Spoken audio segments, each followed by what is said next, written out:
Hi everyone, I'm Ankita. This is Marketing Engineered, and welcome back to another episode of Marketing Engineered podcast. I want to thank everybody who's been listening in, giving us feedback to Surbi, to me individually, people who are validating what we are doing. Thank you so much. It just fills our hearts.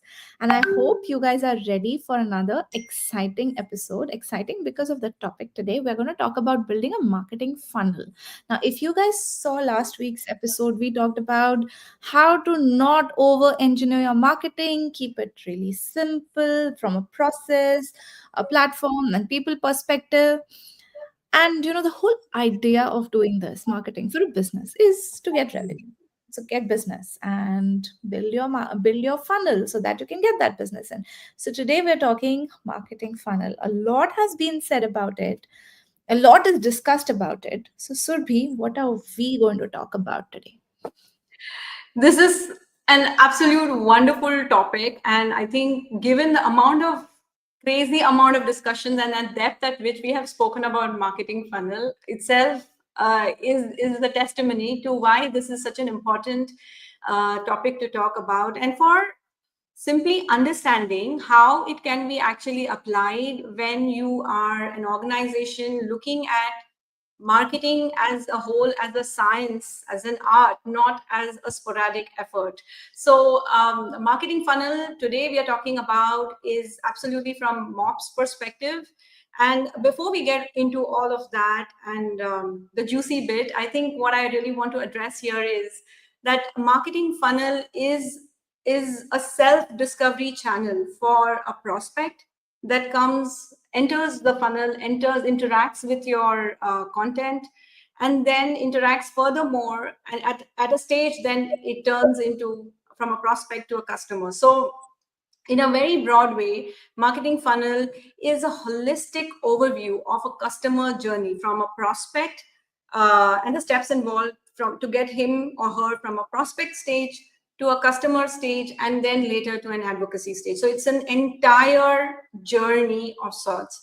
Today, what we are doing is talking from the MOPS perspective, which is from the platform, process, and people's perspective, and we'll get into all the technical or simplifying bits a bit later. But did you know that marketing funnel is not the only funnel? Actually, there is something called a sales funnel. So there are two different things within a funnel, which is a marketing funnel and sales funnel. And it's very interesting because this is where a lot of confusion happens. The unawareness of it brings a lot of confusion, a lot of finger pointing, because the marketing says it's the lead that they have got in, and the sales said these are the people that they have got in touch with. So just to simplify it further and say that, look, please be aware that there are two different funnels within a funnel, and every from a people, platform, and process perspective, the people part, the sales people and the marketing people have to be very aware that at which point the handovers should happen. Also, I think from a layman's perspective, we have always seen the funnel, a marketing funnel, as a V-shaped um, funnel, that to see like visually, this is where the customer prospects enters and goes all the way to the bottom and becomes a customer and comes out as a customer. So it's very evident from all the crazy visuals and very fantastic visuals that marketeers are capable to put together as a funnel. But what I want from an organization or a small business owner perspective to understand that analyzing a funnel, the marketing funnel especially, helps an organization to get in line with the prospect's mindset and spot where the strategy can be tweaked, can be may have missed a mark to communicate. So it is absolutely critical to have the funnel and have the discussion with the marketers to understand how they are devising the marketing strategies to talk to the ideal customer persona. Now, the marketing funnel also splits between talking about the product, but also talking about the brand, building the brand, and building the equity of the brand through the content and the experiences that than direct interactions, which is basically the sales funnel. So if you have to think about the awareness, desire, interest, action, and loyalty, like these are the models that people use and talk about. Marketing creates this entire experience through content and through different types of contents, different places where the content is placed to create this brand awareness, build the brand equity, and obviously, bring the get the audience or the ideal target persona to be attracted towards your content and through your website and assets. So enough said about marketing funnel. I think the base is clear. We are talking about marketing funnel. It's not some fancy V-shaped diagram, but it is really practical in use thing. So Ankita, let's move forward within the funnel. How what else happens in the funnel? Thanks, Survi, for sharing that. Absolutely agree with you that there's a different marketing funnel, there's a different sales funnel, and then there's a different content funnel. Mhm. Because from an organization's perspective, if you look at from a business's perspective, a funnel is a funnel, right? They look at it together. And when you are a content marketer, then you are looking at providing content throughout the life cycle of the customer, right from awareness till even retention and advocacy. So for them, the funnel stages are completely different.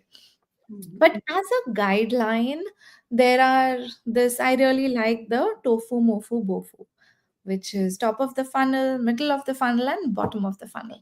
Now, like Surbi said, these are guidelines, right? These are guiding principles. They're not hard defined stages and cut over because people don't buy in a linear fashion anymore. They are looking at you at different perspectives, they're looking at you in different places, they're engaging with you, and then they enter your funnel. Then they move through your funnel. So, just to kind of give you how that entire life cycle works, demand gen is top of the funnel and a little bit of middle of the funnel. And I say little bit because there's an overlap, right? There's no hard cut line where you're crossing from one place to the other and suddenly your world changes. So demand gen is largely top of the funnel. They do awareness and they get to the middle of the funnel where the person engages with you a little more, the prospect engages with you a little more, and then sales conversations typically would kick in at this point, towards the, that's the bottom of the funnel conversation. And once the prospect has converted, they have become a client or a customer. Then after that, retention, because a lot of services we use today are annual contracts, so they come up for renewal every year. And for those of us who are in the products business, you want people to come back and keep buying from you and generate revenue. You want people to talk about your services, your products with other people so they kind of become advocates and you get those referrals in, or you get other people to try your products and services.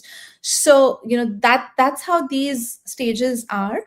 And like I said, it's more of a guiding principle. Top of the funnel, middle of the funnel, bottom of the funnel are more to help us understand what the prospect's mindset is at this point in time, how to give them the right amount of information for us to figure out what is it that they're looking for right now, and not inundate them, not overwhelm them by information right at the beginning. So let's consider it from that perspective. And from an organization's perspective, it's all one long funnel. So Surbi, let's take examples. This is all very theoretical. Let's take examples so we can get into practical applications of it and also look at it from a MOPS lens, because those are the conversations we keep having.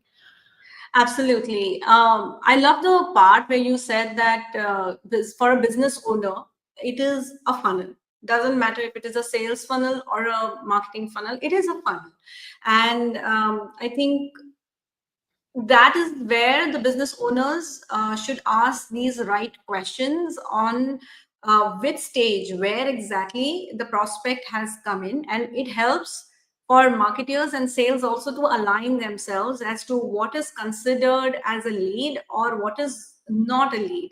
And when you bifurcated the stages from the top of the funnel, middle of the funnel, and bottom of the funnel, I think if we have to just run across some stats and look at what's happening on the top of the funnel, according to Statista, a B2C marketer is 86% of the B2C marketers consider content strategy as a cornerstone for top of the funnel. But that statistic even increases for a B2B marketing, with 91% of B2B marketer considering content strategy as a top of the funnel, focused content strategy. And this is where my example is.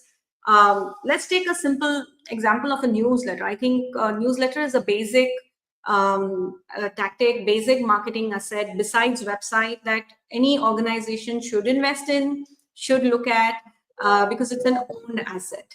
And instead of putting more dollars into social media, I think newsletter will allow you to interact much closer to the prospect. So if it is a newsletter that you are sending out, it is absolutely top of the funnel. A prospect comes onto the website, and obviously the marketing 101 for a newsletter is that newsletter has to be a very visible tool.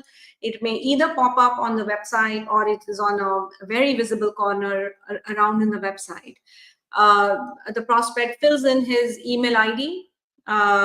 Again, marketing 101, keep it extremely simple for the prospect to subscribe to your newsletter, promise what they are going to get in return, and obviously third party sharing is not something that you do.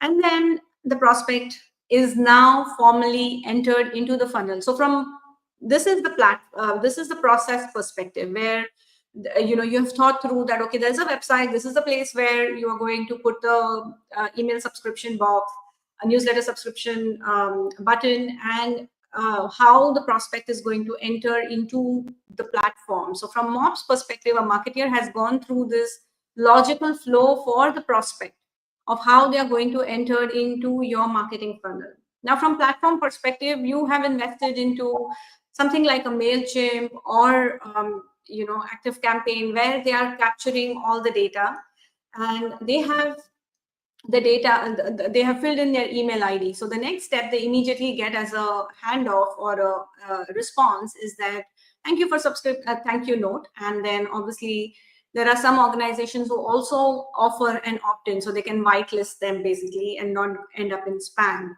So this is where, as a process and as a platform, they have worked together. And from the people's perspective, it is you, the marketer, or the marketer within an organization, who has gone through this, mentally played it through and allowed this to happen successfully for all the prospects who are coming into the funnel. Now, once they are captured into the funnel, which is at this stage of tofu, top of the funnel, that's where depending on who you are as an organization, depending on what kind of content or product or services, absolutely, it is depending on who you are as an organization.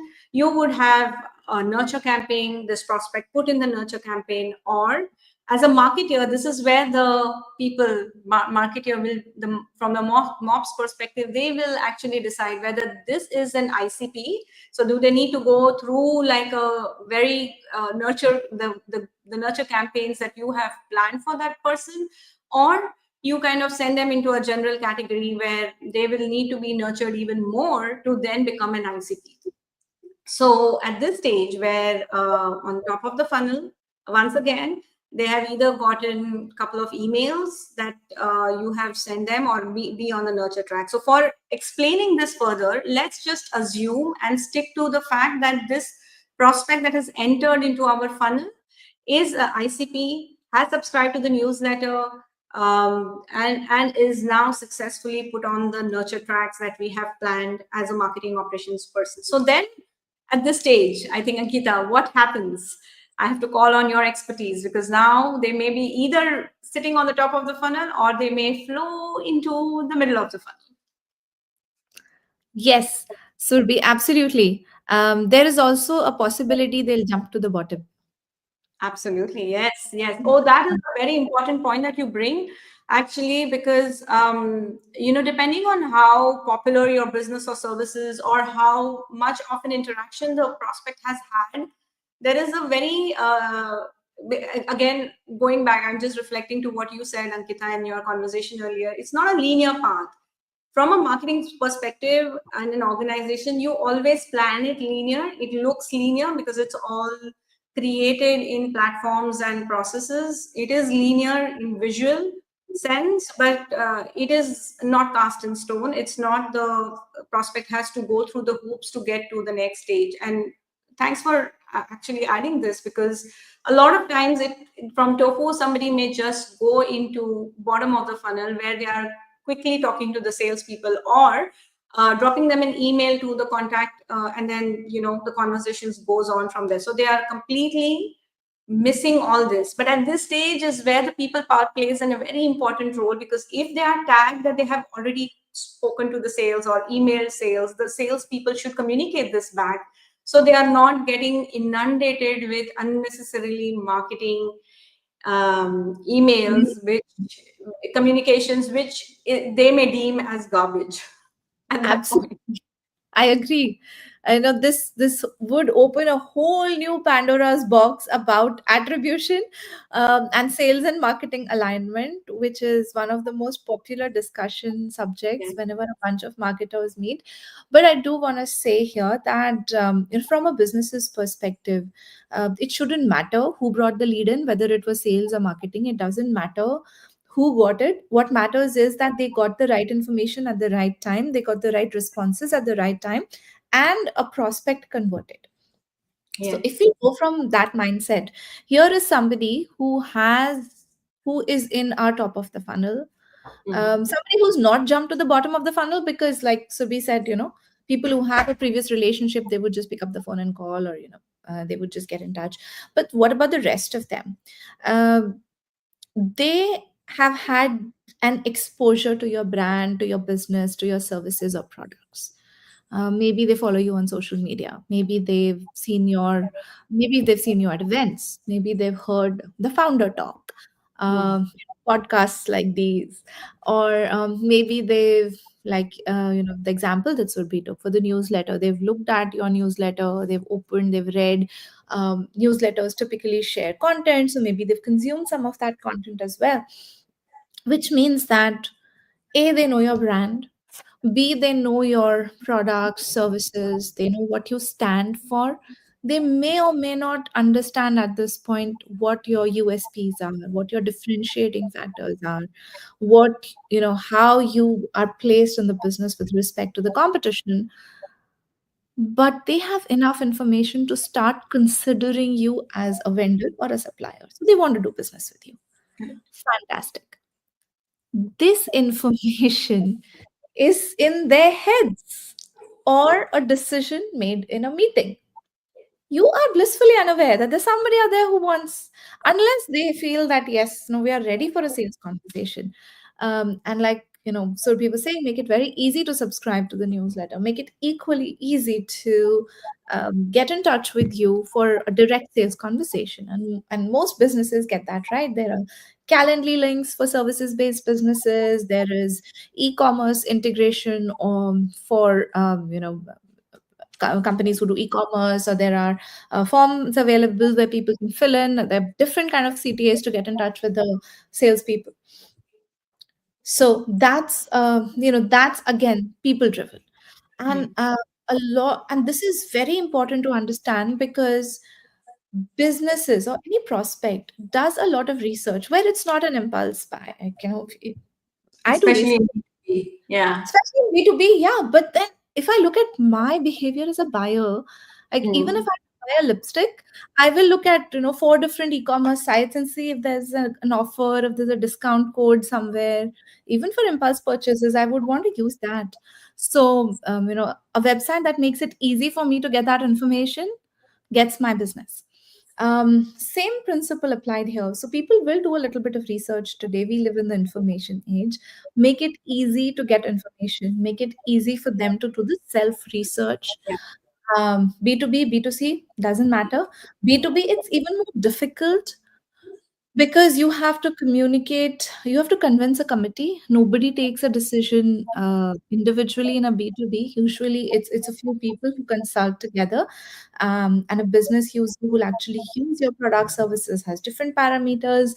The procurement guys, they have their own KPIs. The finance guys have their own KPIs. So they look at what you offer, be it a product or be it a service, from a very different lens. And you should be able to provide information to satisfy everybody. Yes. Right. So coming back to now, these are people ready to look at you as a vendor. How do you understand that you're going to take them from the top awareness stage to a sales conversation? So, one, like I said, make it very easy for them to get in touch with sales. There are forms, there are WhatsApps available, there are calendar links.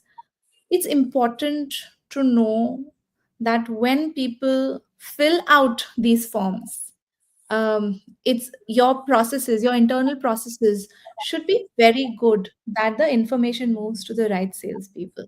In Hmm. smaller businesses, I think it's even easier because Yeah. those notifications will come on Slack, on web, on a WhatsApp, etc. It's very easy because the team is small. People are generally in a WhatsApp group and say, "Oh, we got this lead. Come on, so somebody just pick it up." The next person available raises their hand and says, "Okay, I'll give them a call, or I'll respond to the email. I'll take it from here." It's easier in a small business, but just responding to them when they're ready at the right time, from a process perspective, from a platform perspective, very very important, and from a people readiness perspective, the leaders there, yes, we should be ready to jump on it. um, but what when that person has not done that CTA? Then as a business, look at, you have access to data, behavioral data. Look at the information they're consuming on the website. And yes, there are sophisticated tools available that will identify the person. They will know what kind of pages they've seen. But we also gate content, right? For those of us who don't have. Um, I think in the debate between gating content and not gating content, top of the funnel content should never be gated. Let everybody know about you, learn about you. But middle of the funnel, bottom of the funnel, content should be gated so that as a business you are able to track who's interested. And if there is somebody interested in working with you, I think giving their email or giving their phone number in exchange for more information is not a problem. They're already considering. That's Uh, right. right. So look at that. Um, Give the right information, like I said, from a content perspective. Identify, and your systems and processes of tracking should reflect that, okay, here's a person, they have already started down that journey. The Yeah. moment somebody does that, please don't pass it on to sales and ask them to give them a call or send them an email, especially if it's middle of the funnel content.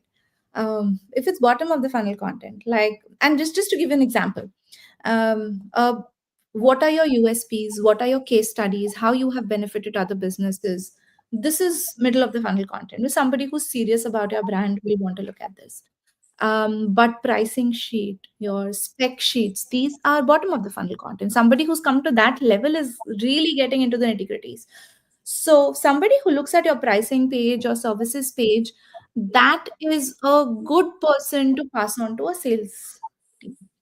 But remember that this person has not really actively reached out to you and asked for a sales conversation. So you just want to give them a little bit of a nudge. And one company I see do this very well is HubSpot. Right. They, when anybody looks at their pricing sheet, the customer success manager or someone from the team just sends an email. Today, it's no longer surprising that we are being tracked. We all know that. Yes, So absolutely. Everybody knows that, and I think it's an acceptable fact. yes, what you do with the person later Mm. is there. Now, you don't just now get, okay, buy from me. No, what HubSpot does is just get them an email saying that, okay, you looked at the pricing. Is there more information I can help you with?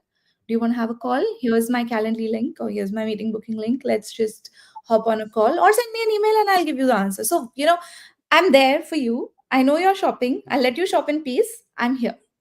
That I think is a very good way of engaging with people. Just give them the right content, let them explore, tell them you're there, make it easy for them to get in touch with you. And when they do get in touch with you, please respond immediately, as soon as possible. So in Dubai, the rental market is so competitive. I remember this friend of mine, who was looking out for rental properties, and she just had a weekend to close it due to whatever reasons, and she goes to this very popular website where it's you choose the properties you like, and then you directly can WhatsApp the person who's listed the properties, and those are mostly agents. So she was doing this on a weekend morning. She listed, I reached out to maybe 10, 15 guys. The first three who responded, she fixed up time. On Saturday, she went and saw those three properties. Sunday, the negotiations happened, and Monday, her contract was done. And after she moved into the new apartment, 3 weeks later, the out of those 10 people, people are reaching out to her and saying, "Hey, you sent us a message. Are you looking out?" And that's like a classic leaky funnel example, which you shouldn't do.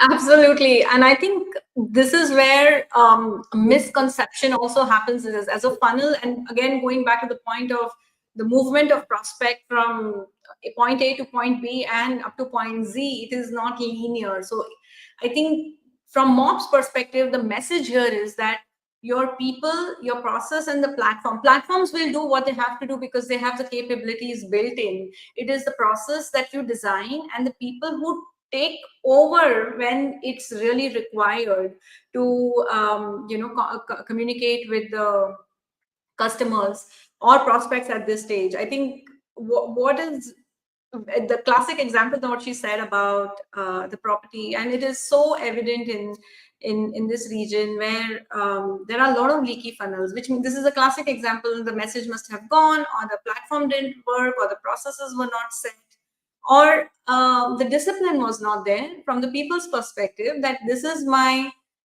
standard operating procedure. As soon as I get the inquiry, I'm going to respond within 24 hours, which is like a global standard to respond even from a customer service perspective. So I think the whole funnel as such, and the leaky funnel is where a lot of confusion happens, a lot of finger pointing happens, that I brought in the lead and you didn't follow up, or you followed up but you didn't follow up at the right point. As Ankita was mentioning, just don't pick up the call just because they are looking at the price sheets.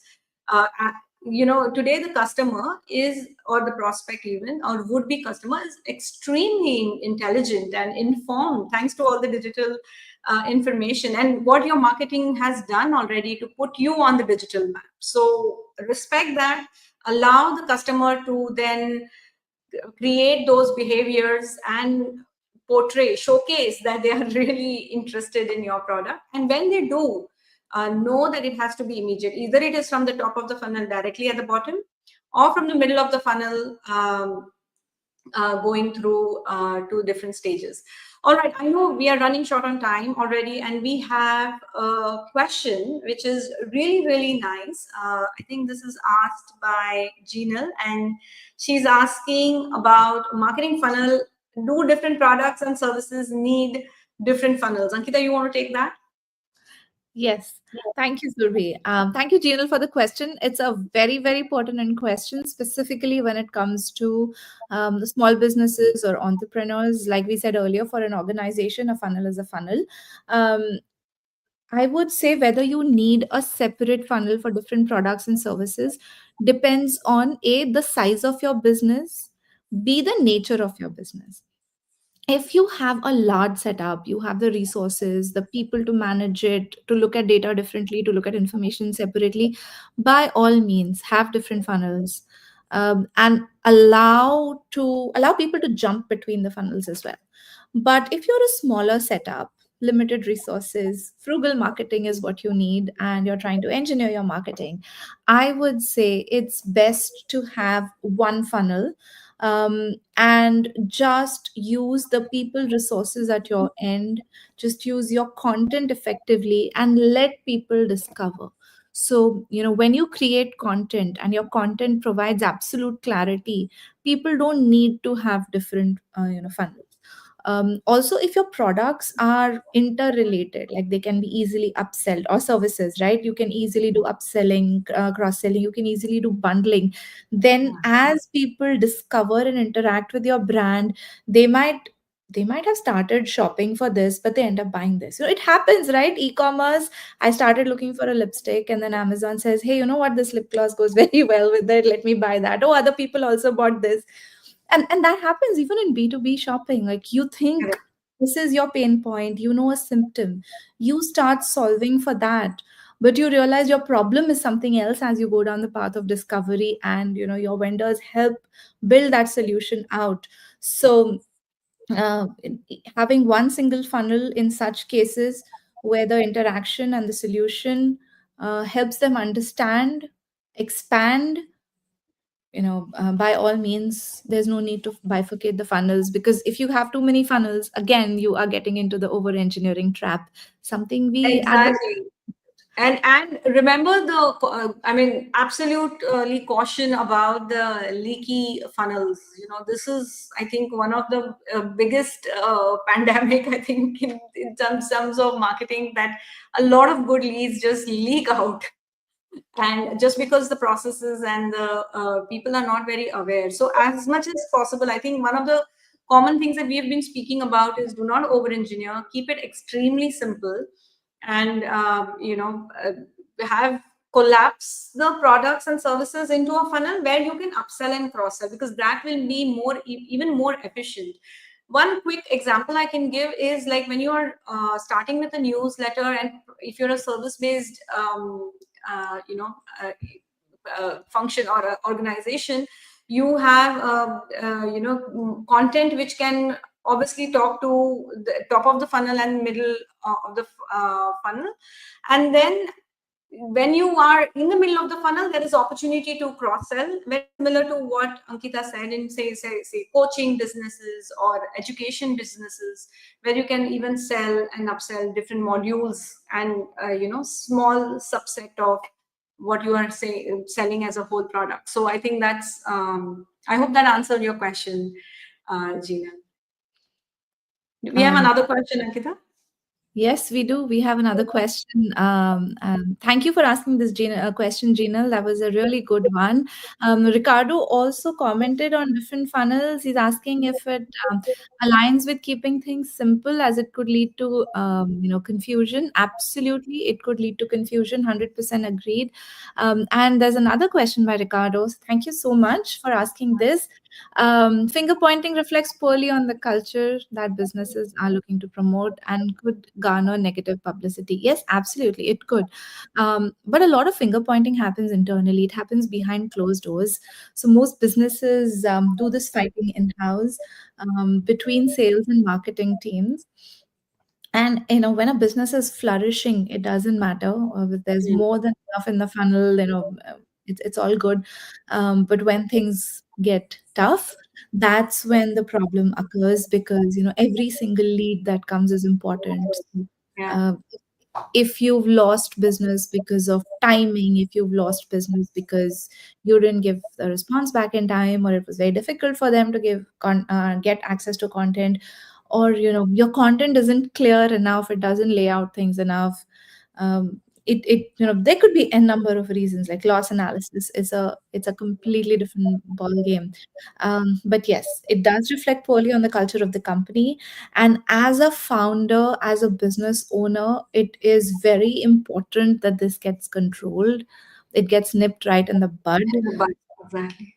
The way you When do you the business. first identify this, that's where you need to absolutely cancel it out, make it more clearer, because I think most of the confusion again comes back to, either your processes are not clear, either your people are not very clear on how to hand over, or either the platform that you have invested in is not serving you enough in terms of Absolutely. automating the processes. So from a MOPS perspective, I think most of these leaky funnel, sales and marketing misalignment is always comes back to these three areas, bigger areas of problem. And from a founder perspective, I think asking the right questions and resolving it in a systematic way definitely helps. So that's why it's just simplifies if you do it logically in these three buckets. of people, platform, and processes. I hope Very that solves the question. And I think we are running over time. But before we end,